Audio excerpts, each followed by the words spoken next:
Well, thanks everybody for coming. I'm TM Dickinson. I'm from Winchester, Virginia. I grew up here. My parents moved here when I was 1. I graduated from Hanley High School. I used to go to Schollenberger's on the mall.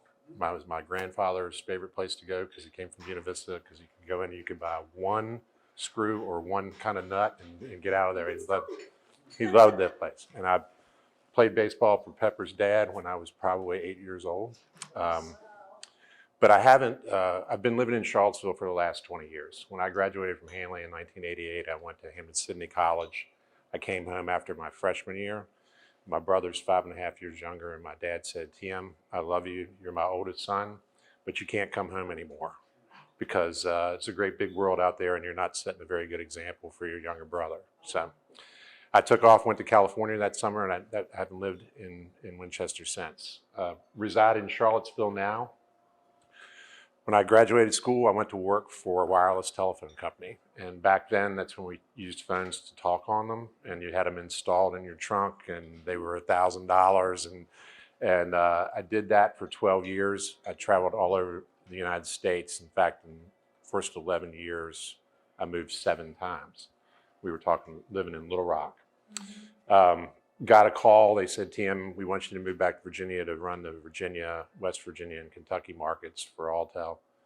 You can live in Virginia Beach or you can live in Charlottesville." And I said, before they even finished saying Charlottesville, I was like, "I'll live there." That was close enough. And so I started working there for a couple of years, got the call to move back to Little Rock, which was 1,000 miles away from my parents here. And they were we were having children. And my boy's mom said something to me that really resonated. And she said, "TM, you're from somewhere, you know, and I'm from somewhere." She's from Charleston, South Carolina. She goes, "I want the boys to be from somewhere." So I left a career working for a very large company that expected you to move pretty frequently and went to work with a small startup company, or not a startup company, small business in Stanton, Virginia called Specialty Blades. They've been around about 20 years. They were doing $14 million a year. I was there 16 years. We grew it to 105 and sold it to private equity in 2018. In 2018, I expected that what I was going to do is just wait for the next flip, you know, hopefully be 53, ring the bell a little bit and stay on. But something happened. I don't know, I'm looking around, it's happened to somebody. I turned 50. I was an empty nester and I was single. And I started to really evaluate what I wanted to do in my second act professionally.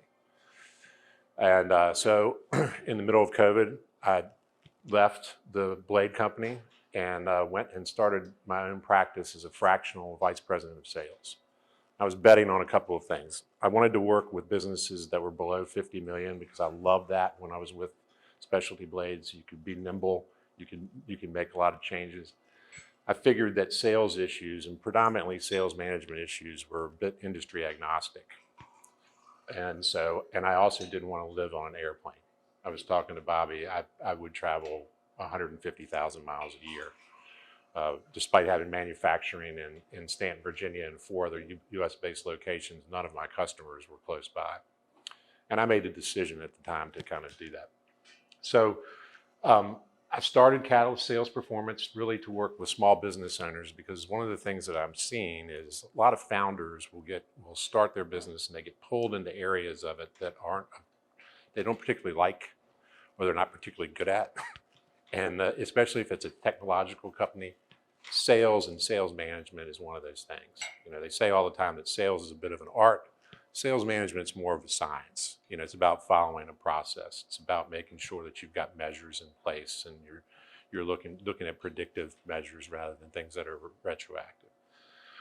I've worked in 5 engagements. I've worked with the sign company we talked about, my friend TJ Ronan at Gropin. I did some work with him. I've worked with an architectural components company called Gaston and Wyatt that does custom millworking, and they also sell Marvin windows and fixtures and things like that. I work with another blade company in York, Pennsylvania, which also has a sawmill component. And then I've worked with 2 design and construction landscape companies, one in Lynchburg and then another one also in Lancaster, Pennsylvania. So, but today what I want to do is just a quick background about me. I thought that what I would just provide a little content. This won't take very long. If you have questions or you'd like to make comments, I'd really appreciate it. I may call out, say, hey, do you have this issue? But I definitely want to be sensitive to your time. I know that we've all got things that we need to do. So a lot has changed in the last 2 years. We've got situations where we've got artificial intelligence that overhears what we say, or I think what I think sometimes because it shows up on my phone now about where I want to go. The days of being face-to-face have changed. There's a lot more virtual interactions that happen with Zoom. And, so there's been some changes. I don't think that a lot of the things that happened that we had to adopt with COVID are going to go back. We were talking a little bit about supply chain issues, particularly as it relates to chemicals. The saw business, I will tell you, we make bandsaw blades that are used for these huge lumber mills in the Pacific Northwest. The lead time on the material just to make those blades is now 60 weeks. It used to be 12. So you can imagine, we're all dealing with this disruption. A friend of mine that's also in the industrial coating business that does paints for water towers and sewer pipes, he was saying, just getting the chemicals he needs to make his product. He's taking orders. He's getting orders, and his biggest issue is not getting orders, it's being able to fulfill them. And his business has grown. He's third generation. It's grown 30%. And a lot of it is because people cannot find the supplies that are coming in. Anybody having staffing issues? That's right. It's probably the biggest call yet. Yeah, it's crazy.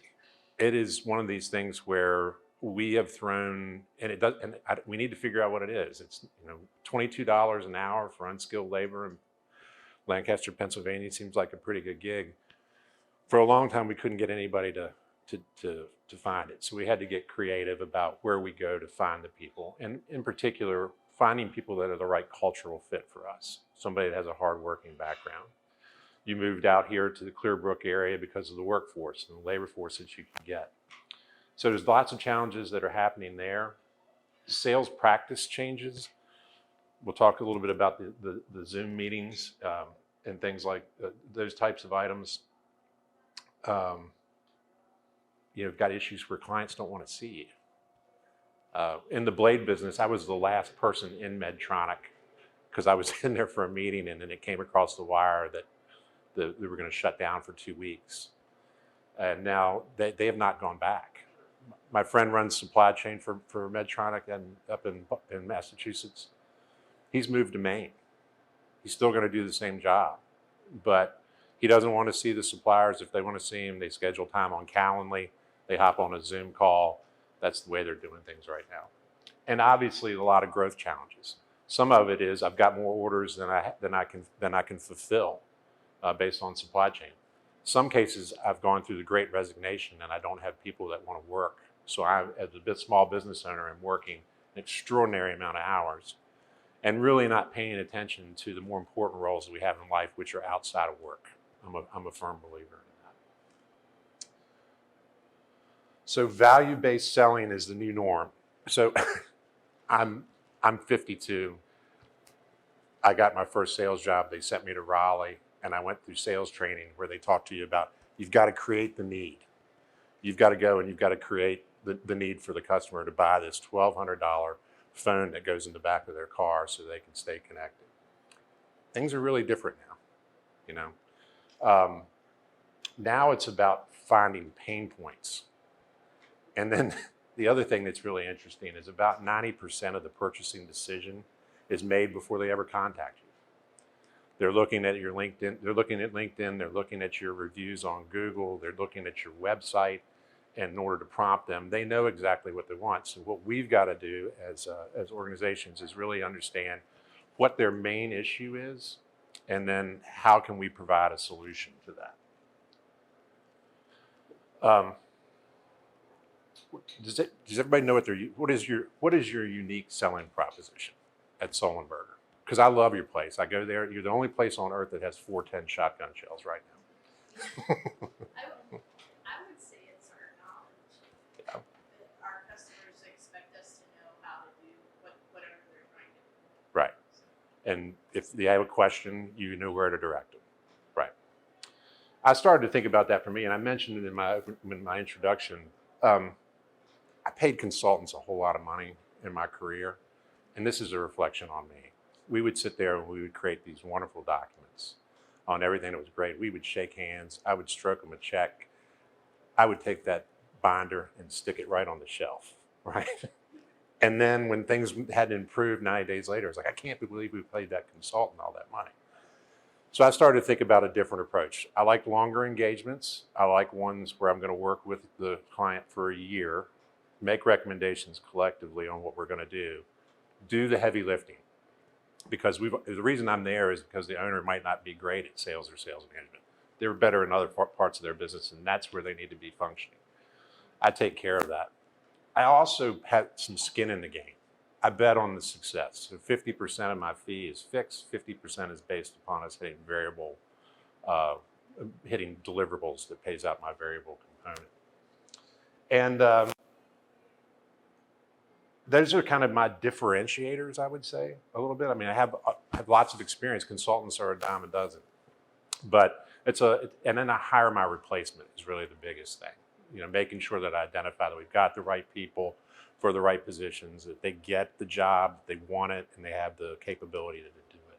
So that's my unique selling proposition. I would encourage you all, if you haven't done that work, is think about what separates you as an insurance agent in your business, or as in the hardware business, or in selling the chemicals. Some fascinating stuff we were talking about that Green does on removing rubber from airports. I mean, runways? Who would have thought? But you got to have it, you know. Our needs love peanut butter later. Yeah. So think and make sure you're informing your customers about what's different about signs.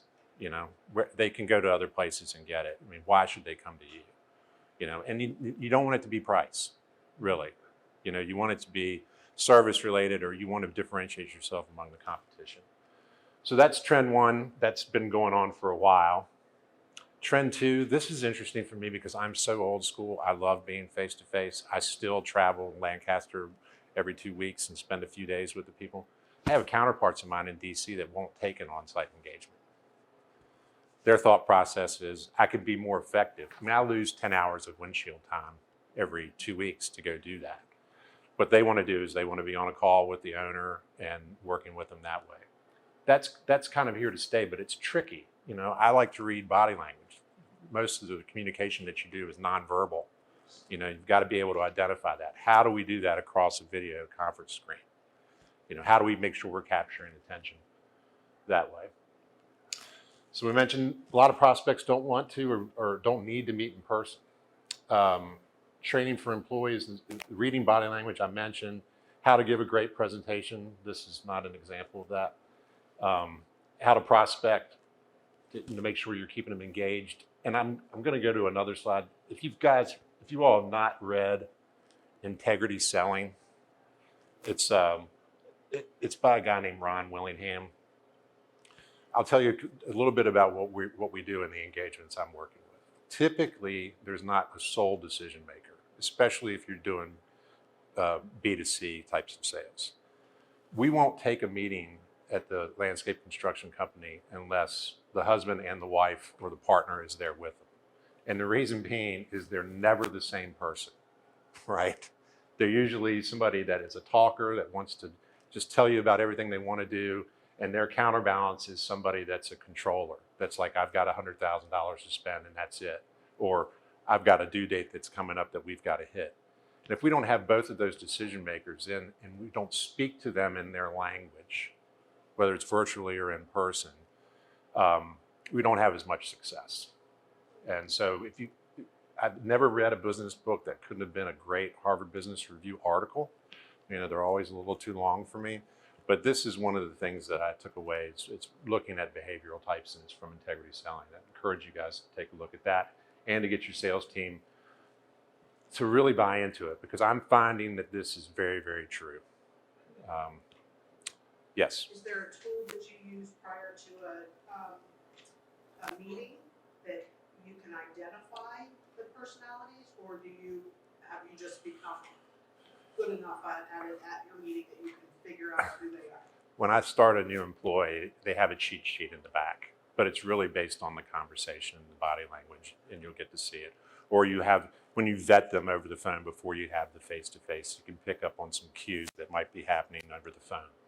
Or you can even pick up cues that are in the emails that are written. They can be a little more misconstrued, but typically verbally you can identify who these folks are.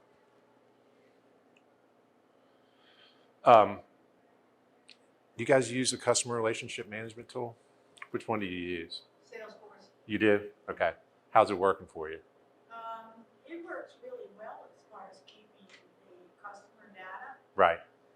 and things of that nature. And it's nice because when I'm on the road, I can log into it. If a meeting gets canceled at a location, I can pick 10 other locations in that region and go see them. Right. So I like Salesforce. Is it tied in with your ERP system, or is it Yes. separate? Okay, that's the key, right? Especially if you're in manufacturing, having it tied in with your ERP system. At the Blade Company, we didn't, and it was a bit like having a Formula One race car that fired on one cylinder. You know, it's got super capability. It can be overkill for a lot of small businesses. HubSpot, in some cases, you got to watch it. It's free until it's not. There's a few other ones that work pretty well, but I'm going to hop out of here and just kind of show you the CRM that I'm using, if I can get it to pop up.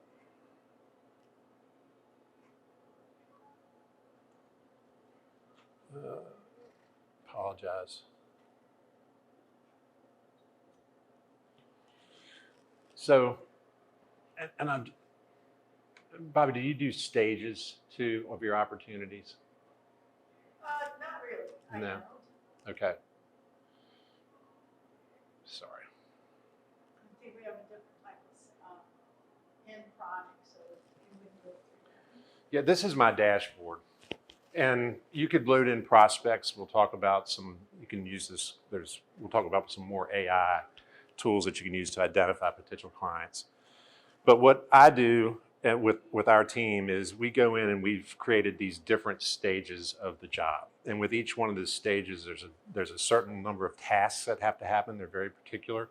And then I assign a probability to see on what stage, what's the probability of closing. So I can forecast out and kind of think about what my revenue is going to be. If somebody comes into our website, they've looked at us and they said, hey, these guys look like they might be able to put in a pergola in the backyard and a patio, they'll schedule a consult, 10% probability, you know. Then after we complete the consult, they'll go to maybe 30%. In order to vet them out a little bit more, we charge them for their sit with us. So it's $150 or something. Then they go over, if they enter into a design agreement, they pay us a fee there, and the probability increases. So you can see that, you know, in each stage of the funnel, I know what the representative kind of the dollar value would be for that particular sale. When I started with them, everybody that came in, all business was good business. And it was tying up a lot of our resources with estimating. It was tying up Mary's time with design. She really hadn't even had a conversation with them about ballpark estimates on what it was going to cost. So our close rate was, 20%. Our close rate now, because we're doing a better job on the front end with the resources that we've had for a year, has gone north of 50%. So we're happy about that. If you use there's plenty of CRM tools, lots of them. Salesforce it's tied in great with marketing. It is super robust. I personally think for small businesses, it's a little bit much. But if you're not using the CRM, I would encourage you to start doing that just so you can track activity, Do you feel like it's the system itself that made the difference in that percentage of 50%? The key with any of those, You're kind of catching them. They're booking this, right? The Yeah. customer's doing it, so you're catching them when they're interested. that's right. And we'd say we're going to get back to them within 24 hours. The key with this tool is adoption. We had Salesforce and I had 50 users that never touched it. It was a huge expense. They're engineers and they were just like, we're not doing it. It doesn't apply to us. It was like, well, it helps us on the sales side. But you have to be able to adopt the tools and recognize what the tasks are in each one of the stages in order for it to be successful.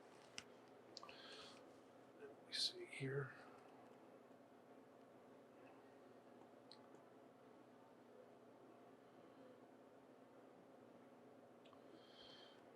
Oh, I'm sorry. I wanted to make one comment. But when we were talking about virtual, the adoption of technology, on this Christmas of 2020, my friends Sarah and Mike were over. Sarah has done pharmaceutical testing in the United States for 30 years. She sets up trials. And I was asking her about, warp speed. Do we think, because I'd worked with serial entrepreneurs that were having to go through FDA approval, and I watched a lot of great projects just die on the vine because they ran out of money in the approval process. So I asked her, I said, do you think that this is going to be a one-off, or is this going to change the culture? She says she's going to change the culture, but it's not for the reason that you think. It's forced the adoption of technology that's existed for a decade. I think the same is true in sales.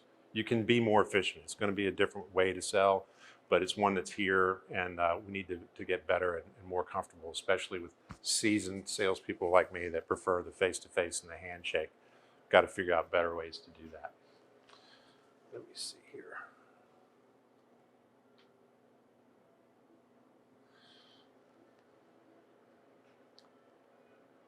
Fourth trend is AI. I use a tool called Seamless AI, and I can show this to you later, but I can go in and say, I want to see manufacturing businesses that are between this dollar value and revenues that have this many employees in this geography. And it will print out the names of those businesses. I can drill down on the business and say, I want to see plant managers or director of operations, and thinking about where we were going to sell these wear components that we cut plastic film with, where York saw. It gives me a prospect list. These things are all vetted. I typically end up getting not only their work address, I probably end up getting their social media presence, as well as maybe in some cases also their personal web address. It's creepy, it makes me nervous, but it's a tool that's helped us be more directive in terms of how we're going to marketing and identifying who's going to be making the decisions at those facilities. I think when I talked to you at the open house, you said about 50% of your business is it's more than that now, it's residential. Yeah, 50% commercial. It's 50 commercial and then 50, yeah. If you wanted to make a push into the other 50%, and let's just say in a different geography, let's say that you wanted to do something that out in Clark or maybe out in Loudoun County, make a push there to supply contractors or whatever. You could use a tool like Seamless AI to evaluate it. It's an algorithm. It goes out and it scrubs the internet, and it kind of pieces it together. That you work for signs, then it would go, if they determine that, they would go to see if you have any other presences that exist online, maybe personal, maybe professional, and it would do that for everybody within your organization. Same with Fabritech. I was asking you about the tooling. We spent a fortune making tooling that would hold metal that got presented into a grinding terminal that would put edges on stuff. It's, these things, every new customer had their own tooling. Who's doing that type of work? I can tell you Cadence is doing that work in Stanton, and I'll be glad to give you an introduction to them if you want to. But there's plenty of other people that exist up and down the valley that are doing that work, that need, laser drilling or laser welding or Swiss turning, those types of things. And using that tool to identify it it's been pretty helpful for us. The other one, this is crazy. I have a friend of mine that does what I do in Cincinnati, and he uses a virtual assistant. One of the things I think about is, what do I really like to do in my business and what I don't like to do? The marketing piece is tough for me. It's just not something I love to do, but I have to do it. And he has been able to use his virtual assistant just to go in and find articles that post on LinkedIn that ultimately get his readership up. He's gone from 1,000 people to 10,000 people that subscribe. It's $300 a month. He just sets a cap on it. It's what he pays this lady. She's really good at social media. Sean is not. She can go in and make comments. If you on LinkedIn, you can't just hit the like button. The algorithm likes you to type something or to forward it. She does that work for him. She's US based out of Atlanta, and that's a tool that he used that's worked really well for him. And I've investigated that as well. Do they have, through Fiverr, don't they have, some third-party kind of ghostwriters or marketing? Yes, can do It's probably blogs. a little bit more affordable than a monthly $300. Yep, exactly right. And they also have apps on your phone. Like I could sit down today and just hit, does it mind if I record this? Could record it, and then it would transcribe it to text for me. So if I want to make sure I didn't miss any of the details in my note taking, tools like that are available, and I think that they're becoming more and more popular. On the virtual assistant, is that a program or is that an actual person? It's a person. It's a person. Mm-hmm. Can help you with setting meetings. You know, let's imagine before you take off on your trip, if you're going to see 10 people, the virtual assistant can place calls or emails to them and say, just confirming that we have a meeting at 11 o'clock on the 23rd. And it's pretty affordable. You can find them through Fiverr, you know, Fiverr. It's a website that's full of independent contractors, and that's one of the most popular ones to do that type of work.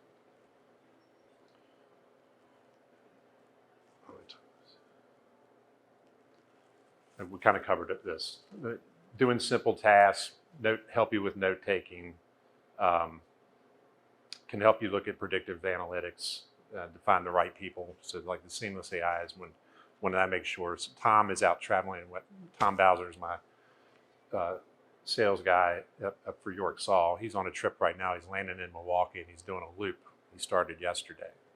So we know we're going to go see some existing customers, but we also want to identify who are the businesses that are like Crohn's or like this. And we use that tool to identify them. And before he goes out on his road show, he'll reach out to those people to target them. The other thing that we use it for is for marketing. We make these things called paper tube saws. You're going to learn a lot of useless information here. You know, like wrapping paper or any sort of craft paper that you might wrap packages in that you ship, it all has a hollow tube, right? Those are really regional businesses because they can't ship that paper very long because the tubes will get crushed. So there's lots of these people that exist in region to region. The biggest one is a group called Sunoco. They're in Hartsville, South Carolina. Hartsville has one stoplight. It's a $45 billion company. And so they have 80 plants in the United States. We're in the Jackson, Tennessee facility. We want to find out who these other people are and who has the same title as the person we're working with in Jackson, Tennessee, and get them a mailer out that says we're approved supplier of paper tube saws for Sunoco. So those are the types of things that you can do. You can be very, very targeted. The days of chasing smokestacks, if you're doing industrial cleanup work, or just looking and saying, well, there's an airport, there's a municipal airport, an FBO here I need to go see. You can go to one place and figure out exactly who it is that you need to talk to there rather than making a cold call. It's a different kind of cold call, but it's not one that puts you in the car and out there with them. Hiring quality sales talent.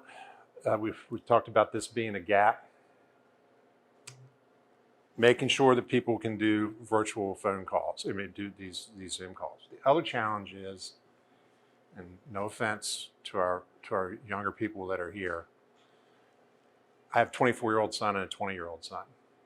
Their friends don't know how to talk to people, right? They're much more comfortable in being able to communicate my thought, this stands, there's not going to be any back and forth via text or via email, than they are in having a 5-minute phone conversation. We may find some middle ground there, but I need to figure out how to adopt technology that's going to better suit younger clients for me, and they've got to do a better job of figuring out what works for them and talking to other clients. Again, going back to the behavioral model. So that is a real challenge. Having a good recruiter is a good thing. Having a good connector in your community. Hope McCutcheon is in Charlottesville, Virginia. If you just, I'm connected with her, she knows everybody. I mean, she's not a recruiter, so to say, but what she likes to do is to put people together. Having that kind of network, relying on your clients, I would say we ask our clients all the time, do you know anybody that would like to work on the construction crew with us?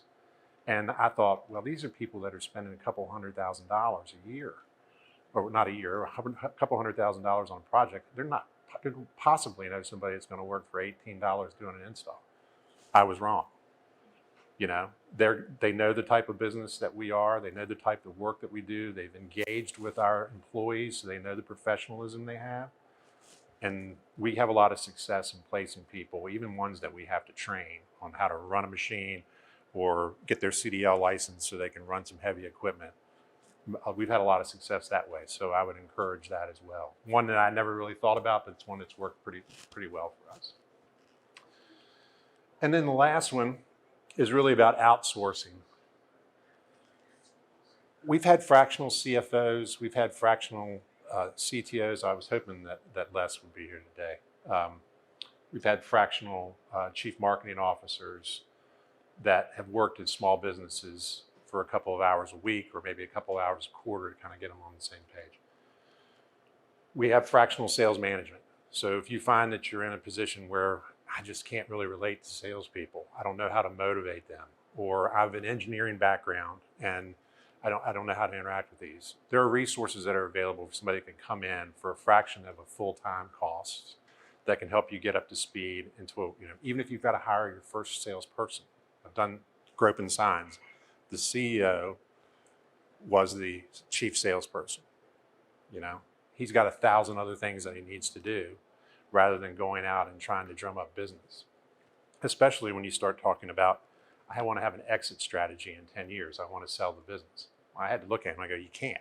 You are the business. He's working 80 hours a week.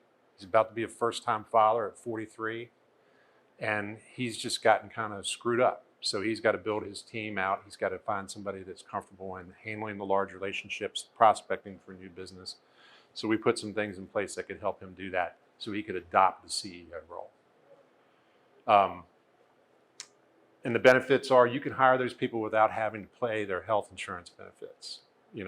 I would tell you that if I talk to most owners, I'll ask them, what do you want to do in the next 2 years? And they always, in terms of revenue growth, they say, I hope to. What did Red say in the Shawshank Redemption? Hope is a wonderful thing, but it's not a sales strategy. We've got to think about what we're doing. And lots of times they would rather have somebody, they'd rather delegate that and elevate someplace else. And there's close to 200 of us that are in the United States. We're all sole proprietors. We work all over. I mentioned I work in Pennsylvania, but I could work anywhere in the United States now with this virtual model. So I would look for those, or virtual assistants, looking at Fiverr, trying to help somebody do your marketing campaign. Yeah, I'm having a piece of marketing material for that Sunoco blade produced for me for, I think it's $25 an hour. There's nobody on my team that can do that. I could go to an agency and it might cost me 10 times that much. But there's lots of independent contractors that are out there that can help you in your small business in all different facets of it. So those are the top 6.